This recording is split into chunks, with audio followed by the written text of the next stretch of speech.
"Hey, old black man, take your filthy shoes somewhere else. This sidewalk isn't for people like you." Officer Blake Reynolds barked across the crowded downtown square before violently knocking the worn paper bag from Walter Freeman's hands with his baton. Fresh bread burst across the pavement, apples rolled into the street, and the elderly man's cracked glasses skidded beneath a nearby bench. Blake stepped on the glasses with the heel of his polished boot and let out a mocking laugh. "Look at you," he sneered. "An old black drifter pretending this city owes you a place to stand." Walter slowly bent down, his 74-year-old knees trembling with age, not fear. Before he could reach the bread, Blake deliberately slammed his shoulder into the elderly man, knocking him off balance. Walter stumbled backward and crashed onto one knee as shocked gasps rippled through the crowd. Blake leaned closer, shaking his head with contempt. "Go beg somewhere else," he scoffed. "People come here to enjoy the city, not to trip over old black men looking for sympathy." Walter lifted his eyes, quietly brushing dust from his hands. "Son, a badge can make people obey you," he said softly, "but only your character can earn their respect." Blake smirked and turned away. None of the bystanders realized that within the next hour, the quiet man lying on the sidewalk would be recognized by someone whose arrival would bring the entire street to a standstill and force Officer Blake Reynolds to face the consequences of everything he had just done. Before we continue, tell us where you're watching from and what time it is in your city. If you believe no one should ever be judged by age, race, or appearance, share your thoughts in the comments and subscribe so you don't miss the powerful ending of this unforgettable story. The crowd remained frozen for several long seconds after Officer Blake Reynolds walked away as if nothing had happened. Walter Freeman slowly pushed himself back to his feet. His right knee throbbed where it had slammed against the concrete, but he refused to let the pain show on his face. He adjusted his worn brown jacket, brushed the dust from one sleeve, and carefully reached beneath the bench for his broken glasses. One of the lenses had cracked completely across the middle. "So sorry, sir," a trembling voice whispered. Walter looked up. A little girl, no older than 10, knelt beside him with tears in her eyes. Sophie Miller carefully picked up a loaf of bread that had escaped into the gutter before wiping it clean with a paper napkin from her mother's purse. "You dropped these." Walter smiled warmly. "No, sweetheart," he replied gently. "Someone knocked them away. That's different." Sophie's mother lowered her head, embarrassed. "I wanted to say something." Walter nodded kindly. "I know." She glanced nervously toward the patrol car parked half a block away. "My husband says it's dangerous to argue with police officers." Walter's smile never faded. "Sometimes people stay silent because they're afraid," he said softly. "That doesn't always mean they don't care." A few feet away, several bystanders continued recording the scene, but none approached. They whispered among themselves before quietly walking away, unwilling to become involved. Walter gathered what food remained.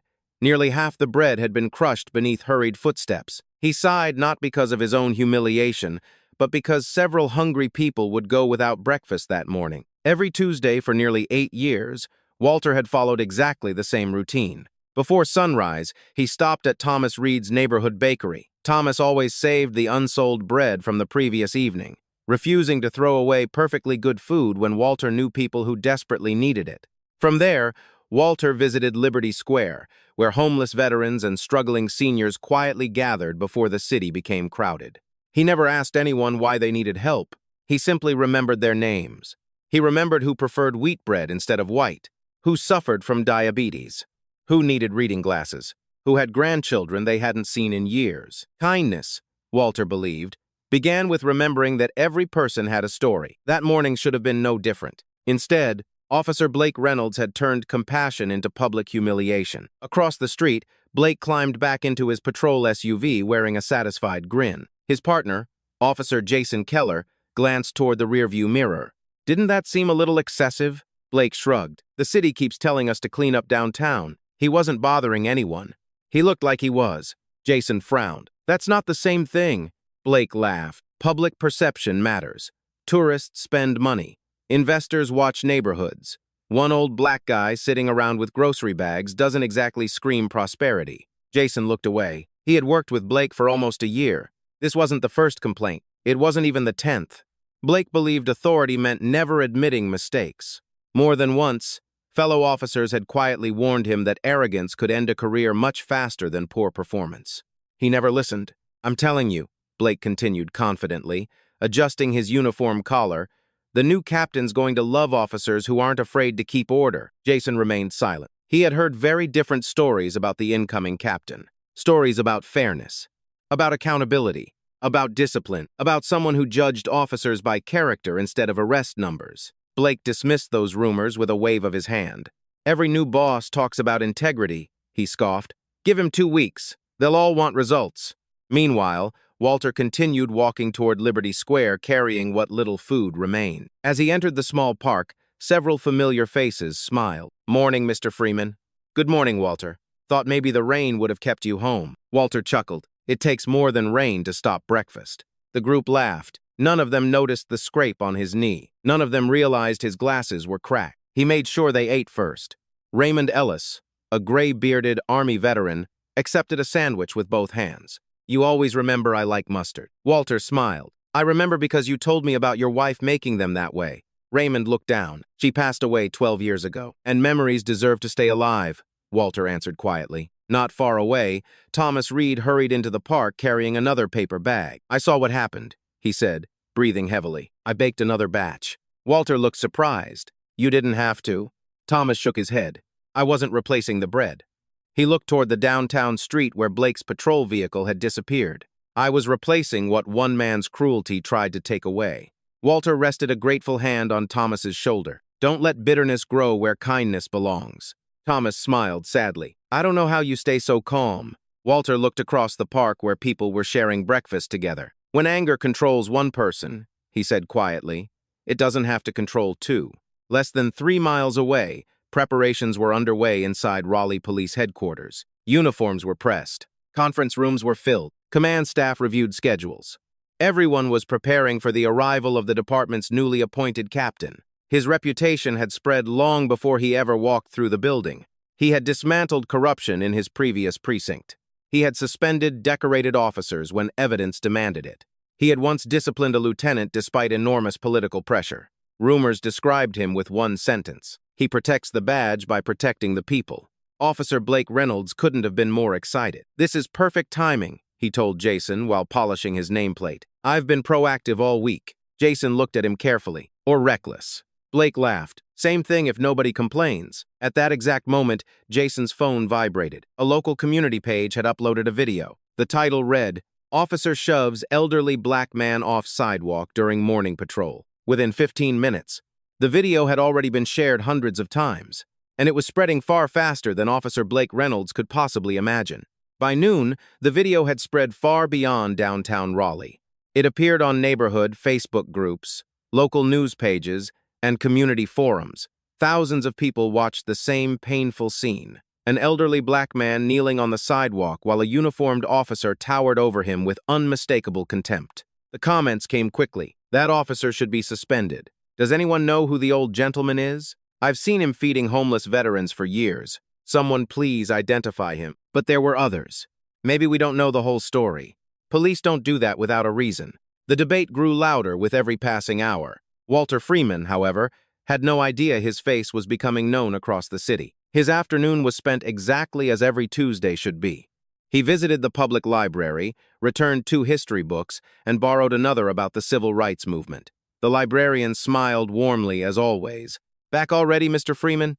I finished the last one sooner than expected. She glanced at his cracked glasses. What happened? Walter smiled politely. I had a little accident. She could tell there was more to the story. She simply nodded. I'll have someone repair those if you'd like. Thank you. He never mentioned Officer Blake Reynolds. He refused to let one cruel moment define an otherwise beautiful day. Across town, Officer Blake Reynolds enjoyed a late lunch inside a small diner popular with police officers. Several younger officers approached his booth. Saw your video, Blake smirked. Already famous? One officer laughed awkwardly. Not exactly. Another slid his phone across the table. The comment section was exploding. Blake barely looked. People on the internet complain about everything. You really shoved that old guy. He ignored a lawful order. Did he? Blake leaned back confidently. I decide that. Silence settled around the table. Officer Jason Keller finally spoke. You know, there wasn't a single complaint about him before today. Blake rolled his eyes. That's because nobody bothered cleaning up downtown before I got assigned there. Jason frowned. Cleaning up? Blake lowered his voice. Come on. You know exactly what I mean. Jason did. and that was exactly why he didn't answer. Later that afternoon, Walter made one final stop before heading home. A small memorial stood beside Liberty Square, honoring local police officers who had lost their lives in the line of duty. Every month, Walter quietly placed fresh flowers beneath the monument. He believed sacrifice deserved gratitude regardless of politics or public opinion. As he arranged the flowers, Officer Natalie Price happened to walk past. She slowed. Something about the elderly man's face seemed strangely familiar. "Sir." Walter turned. "Good afternoon, officer." She stared for several seconds. His calm voice, his gentle smile, the way he held his books against his chest. Then it came rushing back. Mr. Freeman?" Walter blinked. "I'm sorry. I'm Natalie." She laughed softly through sudden emotion. "Natalie Price. You taught 8th grade American history at Jefferson Middle School." Walter studied her face. Then recognition finally appeared. "Natalie. My goodness. You used to sit in the front row." She smiled. "And you told me history mattered because every person leaves a footprint." Walter chuckled. "I still believe that." Natalie's eyes drifted toward his damaged glasses. "What happened?" Walter hesitated. "Oh, I slipped." She looked unconvinced. Before she could ask another question, her radio crackled. "Officer Price, respond to headquarters." She nodded reluctantly. "It was wonderful seeing you again." "You too." As she walked away, something continued bothering her. She had seen that face somewhere else. Not just years ago. Today, then she remembered. The video. Her pace quickened. Inside police headquarters, Internal Affairs had quietly requested the body camera footage from Blake Reynolds' morning patrol. No formal investigation had begun. Not yet, but the request alone made supervisors uneasy. Deputy Chief Harold Bennett reviewed the incident summary. "No arrest. No citation. No report?" A lieutenant shook his head. "Nothing." Harold frowned. "So we have a viral video involving physical force, and no documentation explaining why it happened." The room fell silent. Someone finally spoke. "The new captain arrives tomorrow morning." Harold slowly closed the folder. "Then we'd better have answers before he does." Meanwhile, Blake remained completely unaware. He spent the afternoon bragging to another patrol officer. People respect confidence. The officer asked quietly, "Or do they fear arrogance?" Blake laughed. Same outcome. Not everyone agreed. Several officers had already begun distancing themselves. No one wanted their names connected to growing public outrage. Just before sunset, Natalie Price arrived home but couldn't stop thinking about Walter. She opened the viral video again. This time she watched every second. The shove, the broken glasses, the bread scattered across the pavement. Then she noticed something she had missed before. Walter never once raised his voice, never threatened, never resisted. He simply protected the food before protecting himself. Natalie remembered another moment nearly 20 years earlier. She had been 13. Her father had just lost his job. She arrived at school hungry and embarrassed. Mr. Walter Freeman quietly placed a brown paper bag on her desk before class. Inside was a sandwich, fruit, and a handwritten note. "Everyone deserves a good morning." He never mentioned it again. He never wanted credit. Tears slowly formed in Natalie's eyes. The man in the video wasn't just another citizen.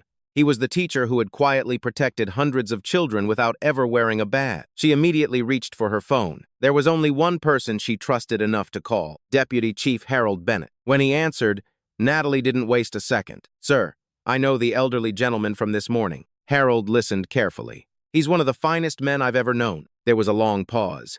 Then Harold asked the question that changed everything.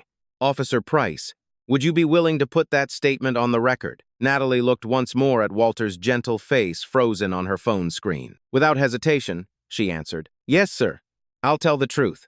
Across the city, Officer Blake Reynolds was still celebrating what he believed had been another successful day. He had no idea that the first cracks beneath his carefully built reputation had already begun to spread, and by the next morning, the truth would be impossible to stop. The following morning, Raleigh woke up talking about only one thing. Every local radio station mentioned the same viral video. Television anchors replayed the footage of an elderly black man being shoved off the sidewalk by a uniformed officer. Coffee shops buzzed with arguments. Some defended the badge. Most defended the old man. Walter Freeman ignored all of it. Long before sunrise, he sat quietly on the small wooden porch of his modest brick home, sipping black coffee while watching the first rays of sunlight stretch across the neighborhood. His cracked glasses rested beside an old history book. A thin line of clear tape now held one lens together. The repair wasn't perfect. Neither was life. But Walter had never believed broken things automatically lost their value. His phone rang. The caller ID displayed Thomas Reed. "Walter, have you seen the news?" "I haven't. They're showing your face everywhere." Walter remained silent. "You should probably stay home today." Walter smiled gently. "If I stay home because one man wanted me to disappear, then he wins." Thomas sighed. "I was afraid you'd say that. I'll be careful." "You always are." After ending the call, Walter picked up another paper bag filled with fresh bread. Thomas had insisted on baking extra before sunrise. There were still people waiting for breakfast. And they shouldn't suffer because someone else had chosen cruelty. Only a few blocks away, Officer Blake Reynolds walked into the precinct wearing the confidence of a man convinced he had done nothing wrong. Several conversations stopped the moment he entered. Two officers quietly looked away. Another folded his newspaper before Blake could read the front page. The headline was impossible to miss. "Community demands answers after elderly man shoved by officer." Blake scoffed. "Slow news day." No one laughed. Jason Keller followed him into the locker room. "You really don't think this is serious?" Blake shrugged while adjusting his duty belt. "I've dealt with complaints before. This isn't just a complaint. It's social media." Jason looked directly into his partner's eyes. "No, it's evidence." Blake dismissed the warning with a wave of his hand. "They'll review the body camera." "And then?" "I gave lawful commands." Jason spoke quietly. "Did you?" For the first time, Blake's expression hardened. "You questioning me?" "I'm asking whether you remember why we wear this badge." Blake slammed his locker shut. "We're done talking." Jason watched him walk away. Deep down, he feared Blake had already crossed a line that couldn't be uncrossed. At police headquarters, Deputy Chief Harold Bennett entered the conference room carrying a thick folder. Internal affairs investigators had already collected surveillance footage from 3 nearby businesses. The city transportation department had also provided traffic camera recordings. Every new angle showed the same disturbing reality. Walter had never threatened anyone, never resisted, never blocked traffic, never raised his voice. Harold slowly removed his glasses. "So far, every piece of evidence contradicts Officer Reynolds' verbal explanation." Victor Lane, the internal affairs investigator, nodded. "And there's something else." He placed another folder on the table. "I found 4 previous citizen complaints involving Officer Reynolds." Harold looked up sharply. "4? Different neighborhoods, different citizens, same pattern."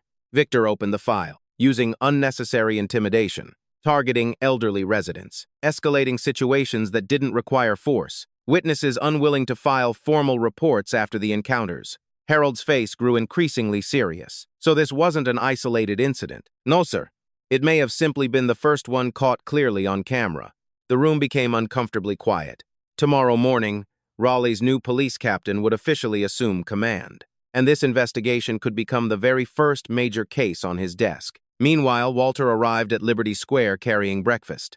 The familiar faces greeted him with warm smiles. Raymond Ellis immediately noticed the tape holding Walter's glasses together. "You fixed them yourself?" Walter laughed softly. "I've fixed worse."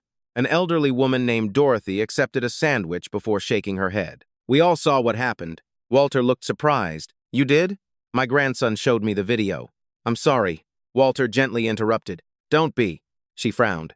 "They humiliated you." Walter handed another sandwich to a hungry veteran. "They humiliated themselves." The words settled over the small gathering. Nobody spoke for several moments. Raymond finally asked, "You aren't angry?" Walter looked around the park, at people eating together, laughing together, surviving together. "I've lived long enough to know something." "What?" "Hatred always hopes you'll become its mirror. If you do, it wins twice." Not far away, Rachel Moore, a reporter for Channel 8 News, had been searching for Walter since sunrise. She finally spotted him sitting on a park bench reading aloud from a history book to 3 homeless veterans. She hesitated before approaching. "Mr. Freeman?" Walter looked up. "Yes? I'm Rachel Moore. I'd like to interview you." Walter smiled politely. "I appreciate that. But today isn't about me. The whole city wants to hear your side." Walter closed the book. "My side is simple. No one should be treated without dignity. Not by a stranger. And certainly not by someone trusted with authority." Rachel expected anger. Instead, she found compassion. "If Officer Reynolds apologized, would you forgive him?" Walter didn't answer immediately. He looked toward the police memorial standing across the street. Then he quietly replied, "Forgiveness is often easier than rebuilding trust." Rachel lowered her microphone. Those words would later become the most quoted sentence in her evening broadcast. Back at headquarters, Natalie Price arrived carrying a worn cardboard box. Harold Bennett looked puzzled. "What's this?" "My old school keeps records of former teachers." Inside were faded yearbooks, letters from students, certificates honoring Walter Freeman for 38 years of teaching. One letter, written nearly 25 years earlier by a struggling student, read, "Mr. Freeman taught me that real strength is protecting people who cannot protect themselves." Harold slowly folded the paper. The irony. Natalie noted. The man who taught generations of children what honor means was humiliated by someone wearing the very badge that should have honored him. Before Harold could respond, his assistant hurried into the room. "Sir, the new captain just landed. He'll be here first thing tomorrow morning." Harold looked once more at the growing stack of evidence against Blake Reynolds. He exhaled slowly. "Make sure every file is ready. I don't want him walking into rumors. I want him walking into the truth." Across town, Blake Reynolds was polishing his uniform for what he believed would be an important day in front of the department's new commander. He imagined praise, recognition, perhaps even an early recommendation for promotion. He smiled confidently at his reflection, completely unaware that, by this time tomorrow, everything he believed about his career and about the quiet old man he had humiliated would begin to collapse. The next morning, Raleigh Police Headquarters felt unusually quiet. Normally, the arrival of a new captain filled the building with excitement. Officers polished badges, adjusted uniforms, and rehearsed introductions. Today, conversations stopped whenever Officer Blake Reynolds walked by. He noticed the silence. He simply misunderstood it. "They're nervous about the new captain," Blake said with a smug grin as he poured himself a cup of coffee. Jason Keller looked at him for a long moment. "No, Blake, they're nervous about you." Blake laughed as if it were a joke. "It'll blow over." Jason slowly placed his phone on the table. "It isn't blowing over." The video had passed 2 million views overnight. National civil rights organizations had begun sharing it. Retired police officers publicly criticized Blake's behavior. Even several current officers, speaking anonymously, called the incident an embarrassment to the badge. For the first time, Blake's smile weakened. "It's just public pressure," Jason quietly replied. "Pressure reveals character." Meanwhile, Walter Freeman arrived at Liberty Square carrying another basket of fresh bread. The veterans greeted him with warm applause. "You came back. We knew you would." Walter chuckled. "I promised breakfast." Raymond Ellis noticed Walter limping slightly. "Your knee still hurts." "It reminds me I'm still alive." The group laughed softly. Before anyone could say another word, a black SUV stopped beside the park. A woman in a navy suit stepped out carrying a leather folder. She introduced herself politely. "Mr. Freeman?" "Yes, my name is Angela Brooks. I'm with the Raleigh Community Justice Foundation." Walter smiled. "What can I do for you? We'd like to recognize your volunteer work." Walter immediately shook his head. "There are people here who need help far more than recognition." Angela smiled. "That's exactly what everyone says about you." She opened the folder. "For nearly 8 years, you've personally provided over 40,000 meals. You've paid utility bills for struggling seniors.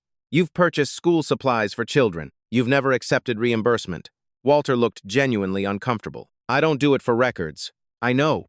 Angela closed the folder. "But sometimes good people deserve to be seen." Walter glanced toward the veterans sharing breakfast. "They're the ones who deserve to be seen."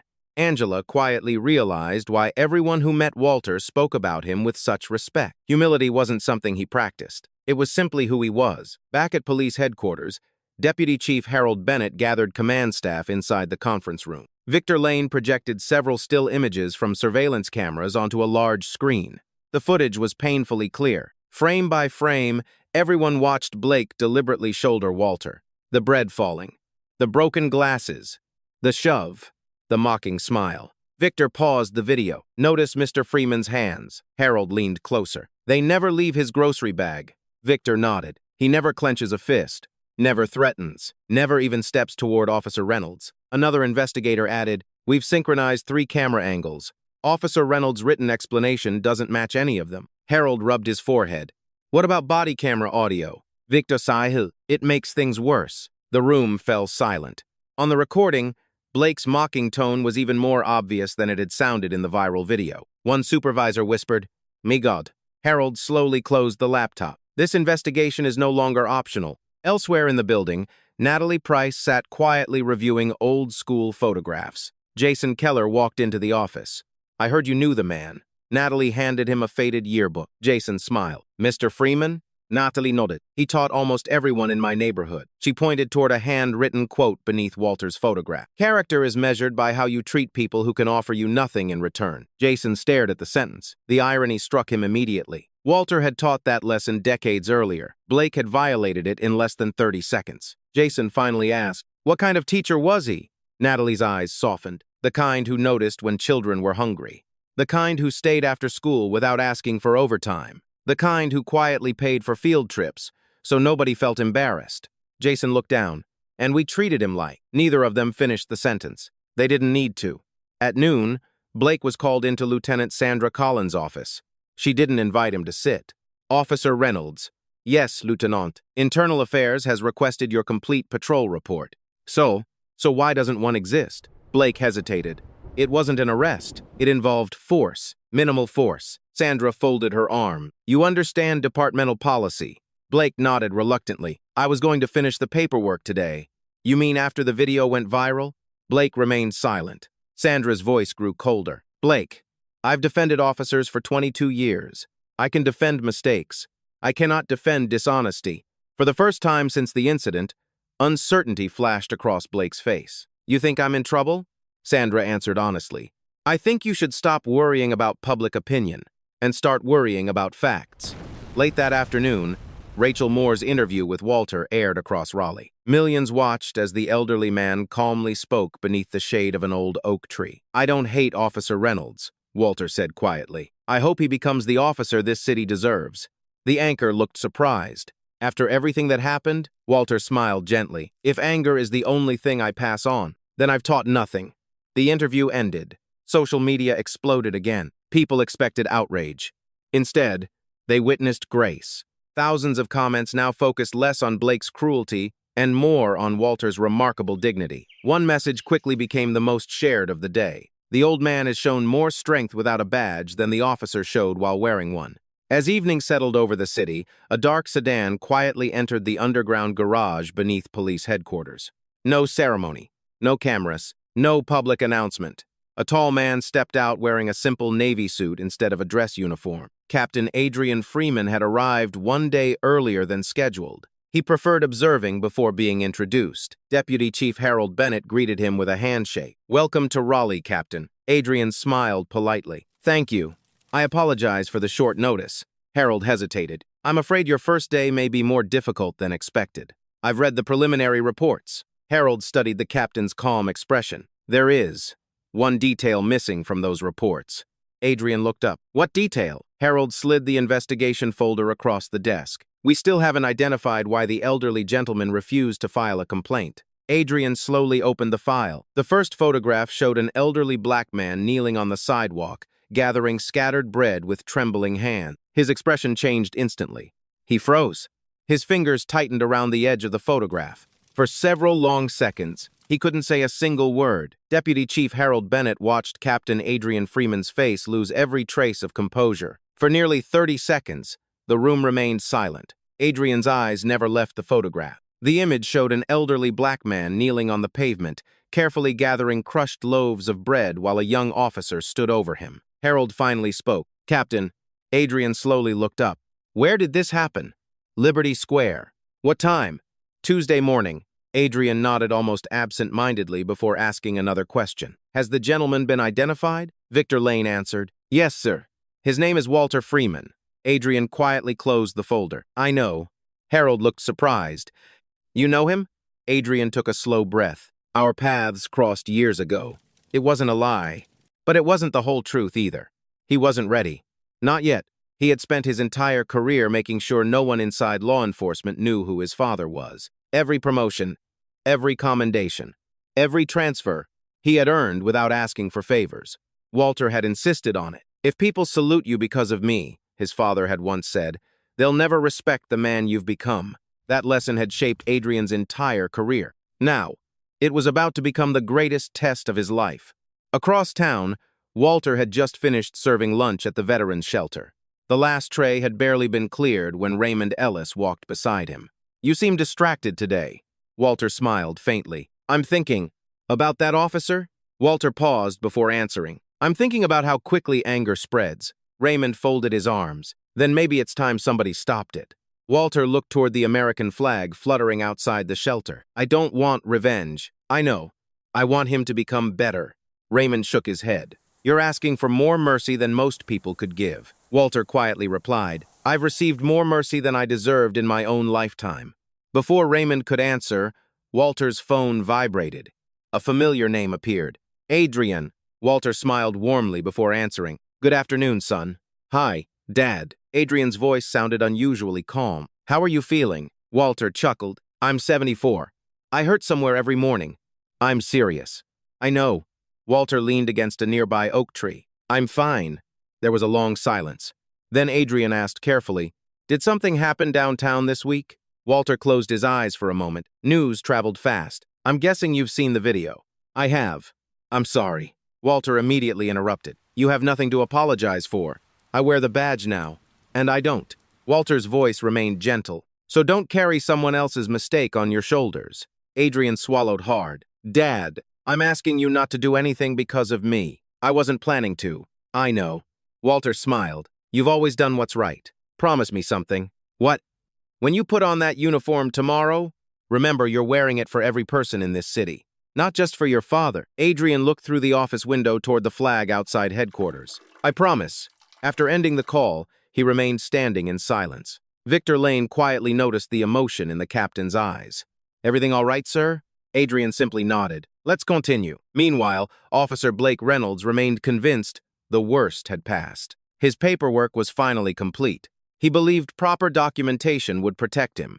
Walking through the hallway, he overheard two officers whispering. That's him, the one from the video. Blake frowned. They'll forget in a week.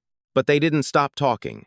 For the first time since joining the department, officers who once admired his confidence now avoided making eye contact. Respect had quietly turned into distance. That afternoon, Natalie Price visited Jefferson Middle School. Although Walter had retired years earlier, several retired teachers still met there once a month. One of them was Eleanor Hayes, now 80 years old. Natalie showed her the viral video. Eleanor's hands trembled. They pushed Walter? Natalie nodded. Were you surprised? Eleanor looked almost offended by the question. Walter Freeman spent 38 years teaching children to respect police officers. He organized charity drives for officers' families. He volunteered at memorial ceremonies. He believed trust between communities and police could save lives. She looked back at the frozen image of Walter kneeling on the sidewalk. If there's anyone who deserved respect, it was him. Natalie carefully wrote down every word. The investigation was no longer about a single shove. It had become a question of character, both Walter's and Blake's. As evening approached, Channel 8 aired another special report. Rachel Moore stood outside police headquarters. Good evening. Today we've learned that the elderly man involved in Tuesday's viral confrontation is Walter Freeman, a retired educator who spent nearly 4 decades teaching history in Raleigh. Photographs appeared across the screen. Walter standing beside former students. Walter accepting community service awards. Walter serving meals at shelters. Walter reading to children at the public library. The anchor continued. Former students describe him as patient, compassionate, and deeply committed to helping others. Several police officers have also confirmed they were once taught by Mr. Freeman. Inside the precinct, dozens of officers watched the broadcast in silence. Some lowered their heads. Others exchanged uncomfortable glances. Jason Keller quietly muttered, "We never even asked who he was." Lieutenant Sandra Collins answered without looking away from the television. That's exactly the problem. Late that night, Adrian Freeman entered the department's Hall of Honor alone. Photographs of fallen officers lined the walls. He stopped before a bronze plaque engraved with a simple oath: to protect with courage, to serve with humility. His father's voice echoed in his memory. People won't remember how much authority you had. They'll remember how safe they felt when you were around. Adrian slowly removed the investigation folder from beneath his arm. He looked once more at the photograph of Walter kneeling on the sidewalk. This time, he didn't see only his father. He saw every citizen who had ever wondered whether the badge existed to protect them or to judge them.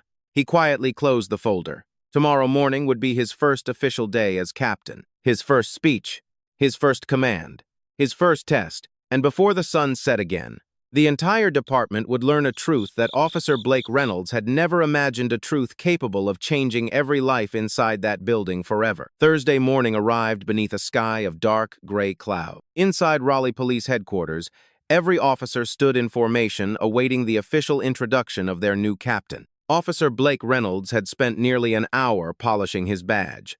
He wanted to make a strong first impression. "I told you," he whispered confidently to Jason Keller. "By tomorrow, nobody will even remember that video." Jason looked at him without expression. "They'll remember. You worry too much." "No, Blake. I'm worried too little." Before Blake could answer, Lieutenant Sandra Collins stepped into the briefing room. "The captain's arrival has been delayed by a community meeting. Patrol assignments remain unchanged until 10 o'clock. Blake grinned. "Perfect." He clipped his radio onto his shoulder. "I'll show everyone how proactive policing is done." Jason quietly sighed. He had a terrible feeling. Only 20 minutes later, Blake's patrol SUV rolled back into the familiar streets surrounding Liberty Square. The sidewalks were busy. Office workers hurried toward downtown buildings. Parents pushed strollers. Street musicians filled the cool morning air with soft jazz. And sitting on the same wooden bench as always was Walter Freeman. He had just finished handing a breakfast sandwich to an elderly veteran before opening a history book. Blake's jaw tightened. Unbelievable. Jason immediately noticed where Blake was looking. "Leave him alone." He ignored my warning. He broke no law. "He keeps attracting attention." Jason turned toward him. "No. You keep attracting attention." Blake ignored him. He opened the patrol car door. "Blake!" Jason called after him, but the young officer was already crossing the street. Walter heard the approaching footsteps before he looked up. Officer Blake Reynolds stopped directly in front of him. "So?" Blake said with a mocking smile. "Didn't I tell you to stay away from this sidewalk?" Walter calmly closed his book. "Good morning, officer. I asked you a question. I remember what you said. And yet here you are." Walter looked around. "This is a public park." Blake folded his arms. "People are starting to gather because of you." A businessman walking past slowed his pace. So you're creating a disturbance." Walter spoke gently. "I've been sitting here reading for 15 minutes. I haven't spoken to anyone except offering breakfast." Blake took one step closer. "I don't need another lecture. I need compliance." Walter slowly stood, careful not to strain his injured knee. "I'm complying. I'm standing." Blake's expression darkened. "You think you're clever?" "No. I think we're both citizens standing on the same sidewalk." Several pedestrians had already recognized Walter from the viral video. Phones quietly appeared again. Someone whispered, "It's happening again." Jason hurried across the street. "Blake, walk away. I've got this." "No." Jason lowered his voice. "Everyone's recording." Blake glanced around. Nearly 20 people now held phones in the air. Instead of calming down, his pride took control. "You want another audience?" He pointed toward the edge of the sidewalk. "Move." Walter remained perfectly still. "I haven't broken any law." Blake reached forward and grabbed Walter's forearm. "I said move." Walter instinctively tried to keep his balance. The sudden pull caused his history book to fall onto the concrete. Its worn pages scattered across the sidewalk. A collective gasp swept through the crowd. Walter bent down to retrieve the book. Blake, impatient and visibly angry, shoved him backward. The elderly man stumbled over the edge of the curb. His cane slipped from his hand. He crashed hard against a metal park bench before collapsing onto one knee. For one horrifying second, no one moved. Then Sophie Miller's voice pierced the silence. "Stop." The 10-year-old girl ran toward Walter. "Please don't push him." Her mother chased after her, terrified. "Sophie." Blake raised one hand. "Ma'am, keep your daughter back." The little girl ignored him. She picked up Walter's cane and handed it back with trembling hands. "Are you okay?" Walter smiled despite the pain. "I've had worse falls." "You shouldn't have to." The words broke something inside several people standing nearby. Rachel Moore, who had been interviewing business owners only 1 block away, heard the commotion and ran toward the crowd with her cameraman. Her eyes widened. "He's confronting Mr. Freeman again." The camera immediately began recording. Live. Without editing. Without delay. Thousands of viewers across Raleigh watched the confrontation unfold in real time. Rachel spoke into her microphone. "We are witnessing a second encounter involving Officer Blake Reynolds and retired educator Walter Freeman." Behind her, viewers could clearly see Blake still standing over the elderly man. Back at police headquarters, televisions inside the break room automatically switched to the local live broadcast. Officers stopped walking. Dispatchers froze. Administrative staff gathered around the screen. Natalie Price stared in disbelief. "No." Deputy Chief Harold Bennett rushed from his office. "What happened?" Nobody answered. They simply pointed toward the television. Harold watched Blake standing over Walter for several long seconds. His face hardened. "Get Reynolds off that street." "Now." Dispatch immediately reached for the radio.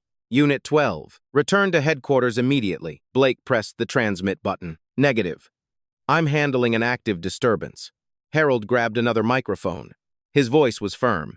Officer Reynolds, that is a direct order. There was a long pause. Then Blake answered, culprit. But instead of leaving immediately, he looked down at Walter one last time. You've caused enough trouble. Walter slowly rose with the help of his cane. His breathing was heavier now. Still, his voice remained calm. The trouble didn't begin with me. Blake turned away without responding. As the patrol SUV disappeared down the street, paramedics arrived to examine Walter's bruised shoulder. He politely refused to be taken to the hospital. I'm all right. Rachel lowered her microphone. Mr. Freeman, why didn't you defend yourself? Walter looked around at the frightened faces surrounding him. If I answered violence with violence, what lesson would these children remember? Rachel had interviewed governors, judges, military generals. She had never heard a stronger answer. 30 minutes later, Blake Reynolds walked into police headquarters expecting another uncomfortable conversation. Instead, he found nearly every officer waiting in complete silence. Nobody saluted. Nobody greeted him. At the far end of the hallway stood Deputy Chief Harold Bennett. Beside him, a tall man in a perfectly pressed Navy command uniform had just stepped through the main entrance. Captain Adrian Freeman had officially arrived. His eyes met Blake's for only a brief moment. Cold, steady, impossible to read.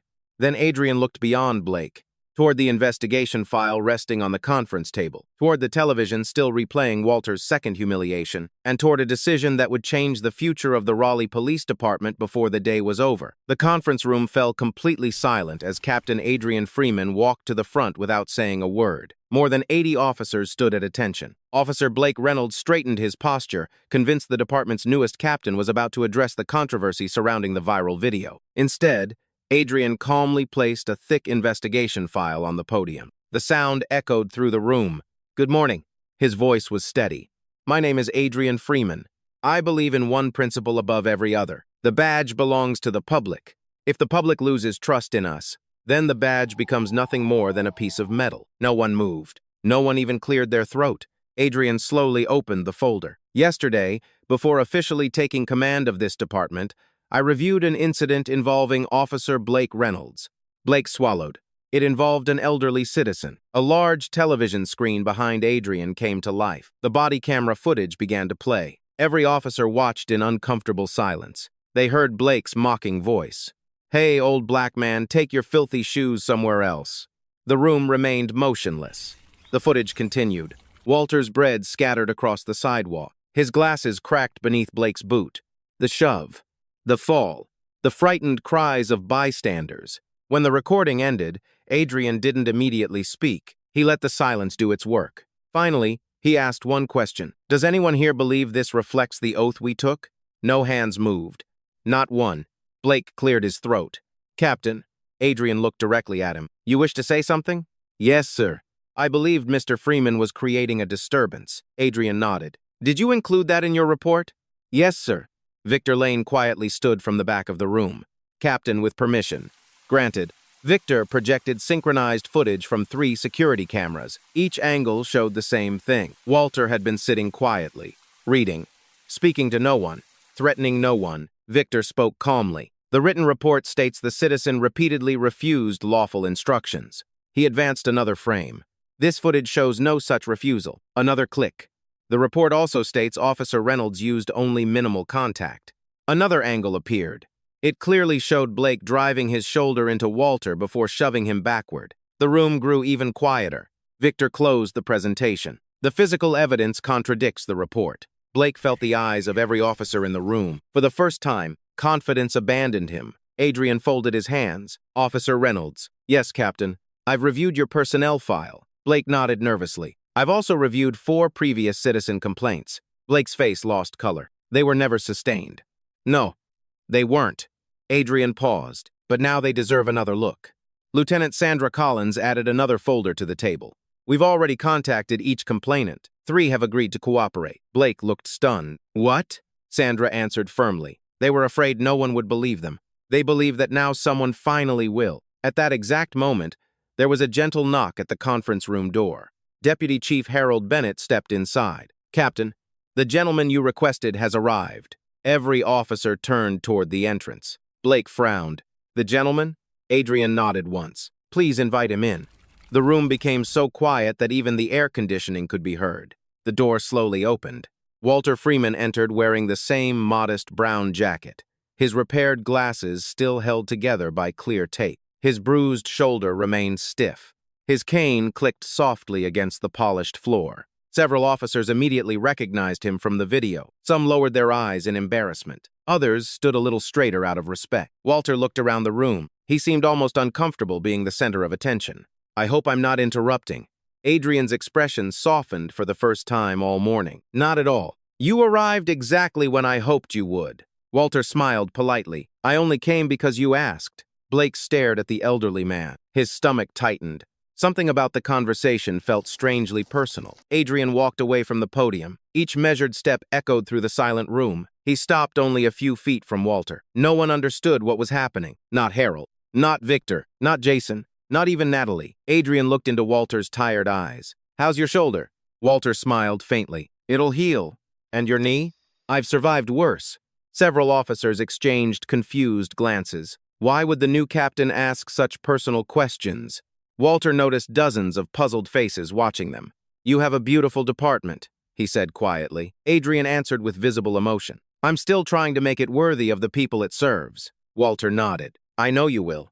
Blake's heartbeat quickened. He looked from Walter to Adrian and back again. Neither man had explained how they knew each other, but it was obvious. This wasn't their first meeting. Not even close. The room held its collective breath. Adrian slowly turned toward the assembled officers. "I've spent my entire career believing that no officer should receive special treatment." He paused. "I also believe no citizen should receive less dignity because of age, because of race, or because someone assumes they have no one to stand beside them." He looked back at Walter. His voice became quieter. "More personal. There is something every one of you deserves to know." Blake instinctively took one step backward. A feeling he had never experienced before settled over him. Not fear of punishment, fear of truth. Adrian reached toward Walter with unmistakable affection in his eyes. The elderly man gave a tiny, almost reluctant smile. Neither of them had spoken the words yet, but everyone in the room sensed that a life-changing revelation stood only seconds away. Officer Blake Reynolds suddenly realized that the quiet old black man he had mocked, shoved, and humiliated in front of an entire city was not an ordinary stranger, and whatever truth was about to be revealed, it was going to change his career forever. No one in the conference room dared to breathe. Captain Adrian Freeman stood only inches from Walter Freeman. The silence felt heavier than any speech ever could. Then Adrian slowly raised his hand and gently rested it on Walter's shoulder, the same shoulder that had been bruised after being shoved onto the sidewalk. His voice trembled ever so slightly. "I'm sorry it took me this long to say this in public." Walter looked at him with the same warm smile he had worn since Adrian was a little boy. "You never owed me an apology." Adrian shook his head. "No, I owe you the truth." He turned toward the officers filling the room. Every pair of eyes followed him. "The gentleman standing beside me." He paused. "Is my father." Complete silence. Then came a wave of stunned gasps. Officer Jason Keller stared in disbelief. Natalie Price covered her mouth. Deputy Chief Harold Bennett slowly closed his eyes. Even Victor Lane, who had spent 2 days investigating the case, hadn't known. Blake Reynolds looked as though the floor had disappeared beneath him. His lips moved. No words came out. Adrian continued. "Walter Freeman is my father. He raised me to respect every person. Long before I ever wore this uniform. He taught history for 38 years. He spent decades feeding hungry families. And he also taught me something I have never forgotten." Adrian looked directly at Blake. "He told me that the easiest person to respect is someone with power. The hardest is the person everyone else ignores." Walter quietly touched Adrian's arm. "You don't have to do this because of me." Adrian smiled sadly. "I'm not. I'm doing it because of every citizen who wonders whether this badge still deserves their trust." He stepped back toward the podium. "I've deliberately kept my family private throughout my career. My father refused every opportunity to use my position. He has never asked for favors. He has never called me to solve his problems. He insisted I earn every promotion on my own." Walter lowered his eyes. "I was proud of him long before he became captain." Those simple words touched nearly everyone in the room. Several officers quietly wiped away tears. Adrian's expression hardened once again. "But today, this is no longer about my father." He lifted the investigation file. This is about professional conduct. He looked directly at Blake Reynolds. Officer Reynolds. Blake swallowed. Yes, Captain. Stand. Blake slowly stepped forward. His hands trembled for the first time in his career. Adrian's voice remained calm. Did you know this man was my father? No, sir. If he had been an ordinary retired teacher, would your actions have been acceptable? Blake stared at the floor. No, sir. If he had been homeless, would your actions have been acceptable? No, sir. If he had no family at all, would your actions have been acceptable? Blake's voice cracked. No, Captain. Adrian nodded. Exactly. The answer should never depend on who the victim is. It should depend on whether the action was right. The room remained silent. Every officer understood the lesson. This wasn't about favoritism. It was about principle. Victor Lane stood and addressed the room. Internal Affairs has completed its preliminary review. He opened another folder. The evidence establishes that Officer Blake Reynolds violated departmental policy by using unnecessary physical force. He turned another page. He submitted an inaccurate written report. Another page. He failed to document the initial encounter. Another page. 3 previous complainants have now agreed to testify after reviewing the recent evidence. Blake slowly closed his eyes. Each sentence felt heavier than the last. Victor finished.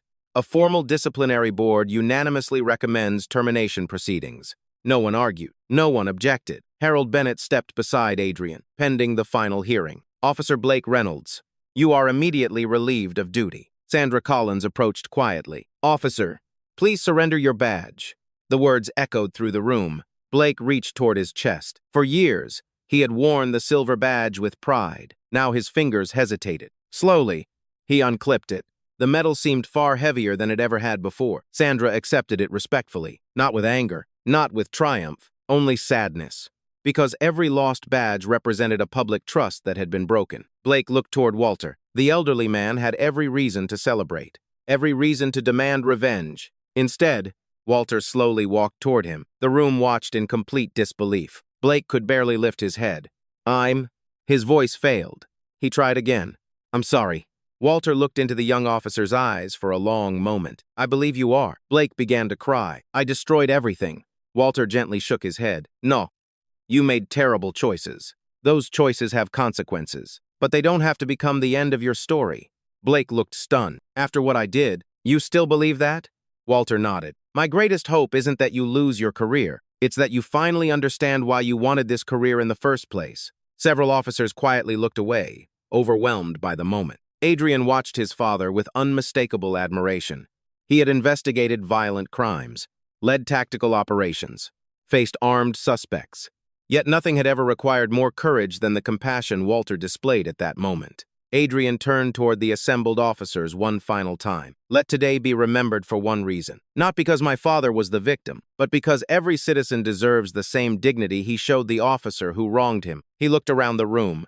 If any person in this city fears seeing a police uniform, then we have failed before we've even spoken. Every officer stood a little straighter. Some lowered their heads in reflection. Others silently promised themselves they would never forget this day. Outside police headquarters, reporters had already begun gathering. Within minutes, the entire city would learn the truth. But inside that room, the most important lesson had already been taught. And it came not from the captain wearing the badge, but from the quiet old black man who had shown everyone what true character looked like without wearing one.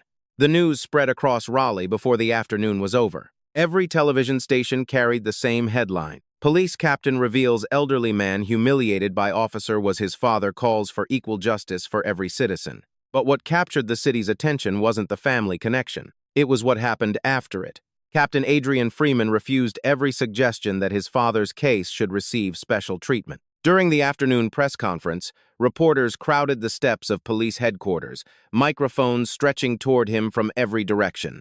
Captain Freeman, one journalist called out, "Did your father's identity influence today's decision?" Adrian answered without hesitation. "No, my father's identity changed nothing." He looked directly into the cameras. If this investigation required my father to be the victim before we acted, then we would already have failed. The reporters fell silent. The truth is simple, Adrian continued. Officer Reynolds wasn't disciplined because he humiliated my father. He was disciplined because he violated the law, department policy, and the trust every citizen places in this uniform. And if the man on that sidewalk had been someone with no family, no influence, and no one to speak for him. My responsibility would have been exactly the same. The statement spread across the country within hours. Many called it one of the strongest public declarations of police accountability they had ever heard. 3 weeks later, the Police Accountability Review Board reached its final decision. After examining body camera footage, surveillance videos, witness statements, and Officer Blake Reynolds' disciplinary history, the ruling was unanimous. Blake Reynolds was officially dismissed from the Raleigh Police Department. His state law enforcement certification was suspended pending further review. The department also reopened 4 previous complaints that had been dismissed for lack of evidence. Several citizens who had once remained silent finally stepped forward, not because they wanted revenge, because they finally believed someone would listen. The changes did not stop there. Captain Adrian Freeman announced a department-wide reform initiative. Every sworn officer, from rookie patrol officers to senior commanders, would complete mandatory training focused on respectful communication, de-escalation, implicit bias, and interactions with elderly citizens. Training scenarios would no longer measure only tactical decisions. They would also evaluate patience, empathy, listening. The strongest officer, Adrian told the department, is not the one who wins the most confrontations. It's the one who prevents unnecessary confrontations from happening at all. Those words became printed on posters throughout every precinct in the city. 1 month later, Liberty Square looked different. The city council dedicated a small community pantry near the park where volunteers could leave food for anyone in need. A bronze plaque stood beside it. It read, "Inspired by the quiet kindness of Walter Freeman, who reminded our city that dignity begins with seeing one another as human." Walter tried to object when he learned about it. "There are far more deserving people." The mayor smiled. "Mr. Freeman, sometimes communities need reminders, and sometimes reminders have names." Walter simply laughed. "I suppose arguing won't help." "No, sir, it won't." Every Tuesday morning, Walter returned to the same bench, the same history book, the same paper bags filled with fresh bread. Only one thing had changed. He was never alone anymore. Thomas Reed continued donating bread. Rachel Moore volunteered twice a month. Natalie Price often stopped by before reporting for duty. Jason Keller occasionally arrived carrying hot coffee for everyone in the park. Even several young officers, still wearing their uniforms, quietly joined Walter in serving breakfast before beginning their shifts. They didn't come because anyone ordered them to. They came because one elderly teacher had reminded them what service truly meant. As for Blake Reynolds, months passed before anyone heard from him again. One rainy afternoon, Walter opened his mailbox and found a handwritten envelope with no return address. Inside was a single letter. "Mr. Freeman, I spent weeks blaming everyone except myself. Then I remembered something you said. Character earns respect. For the first time in my life, I realized I had spent years demanding respect instead of deserving it. I'm attending counseling. I'm volunteering at a veterans shelter while I figure out what comes next. I don't expect forgiveness. I only wanted you to know that your kindness changed me far more than losing my badge ever could. Thank you for showing me the man I should have been. Blake Reynolds." Walter quietly folded the letter. He didn't smile. He didn't celebrate. He simply whispered, "I hope you keep your promise." Then he placed the letter inside an old wooden box filled with memories from his years as a teacher, not as a trophy, but as proof that people could still change. Later that evening, Adrian stopped by his father's house for dinner. Nothing fancy. Fried chicken, mashed potatoes, sweet tea. The kind of meal Walter had cooked since Adrian was a little boy. After dinner, they sat together on the porch watching the sunset. Neither man spoke for several minutes. Finally, Adrian broke the silence. "I've received more praise this month than I deserve." Walter chuckled. "You know why?" "Why?" "Because people confuse doing the right thing with doing something extraordinary." Adrian smiled. "You still teach every day." Walter looked toward the quiet neighborhood. A teacher never really retires. He turned toward his son, "And neither does a father." Adrian's eyes filled with emotion. "I hope I made you proud." Walter gently placed a hand on his shoulder. "You didn't make me proud because you defended me. You made me proud because you would have defended anyone." The evening breeze carried the sound of children laughing somewhere down the street. For Walter, that was enough. Not because justice had been served, but because justice had inspired something even greater. Hope. And sometimes, hope was the strongest legacy one person could leave behind. True dignity is never measured by wealth, titles, or power. It is revealed by how we treat those who cannot give us anything in return. If this story touched your heart, share your thoughts in the comments and tell us where you're watching from. And if you believe kindness and justice still matter, we'd be honored to have you subscribe and join us for more inspiring stories.